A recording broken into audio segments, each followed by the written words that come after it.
ভূমধ্যসাগরের নীল জলরাশির মাঝখানে সাইপ্রাস এমন একটি দ্বীপরাষ্ট্র যেখানে একই সঙ্গে মিশে আছে হাজার বছরের ইতিহাস ও ইউরোপীয় আধুনিকতা, গ্রিক ও তুর্কি সংস্কৃতির অনন্য সংমিশ্রণ এবং রাজনৈতিক বিভাজনের এক জটিল বাস্তবতা।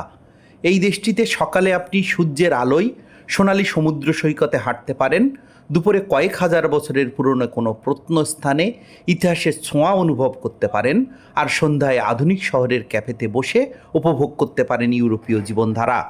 কিন্তু এই দেশটি শুধু পর্যটকদের কাছে আকর্ষণীয় নয়, সাম্প্রতিক বছরগুলোতে বাংলাদেশ, ভারত, নেপাল ও দক্ষিণ এশিয়ার অনেক মানুষের কাছেও সাইপ্রাস একটি নতুন সম্ভাবনার নাম হয়ে উঠেছে। কেউ যাচ্ছেন উচ্চশিক্ষার জন্যে, কেউ কর্মসংস্থানের আশায়, আবার কেউ ইউরোপে নিজের ভবিষ্যৎ গড়ার স্বপ্ন নিয়ে। তবে প্রশ্ন হলো, আসলে সাইপ্রাস কেমন একটি দেশ? কেন এটি একই সঙ্গে ইউরোপীয় ইউনিয়নের সদস্য হয়েও আজ পর্যন্ত বিভক্ত? এখানকার মানুষ কেমন? জীবনযাত্রার খরচ কেমন? বাংলাদেশিদের জন্য সত্যিই কি এই দেশটি সম্ভাবনাময় একটি গন্তব্য, নাকি নানাবিধ ঝুঁকিও রয়েছে?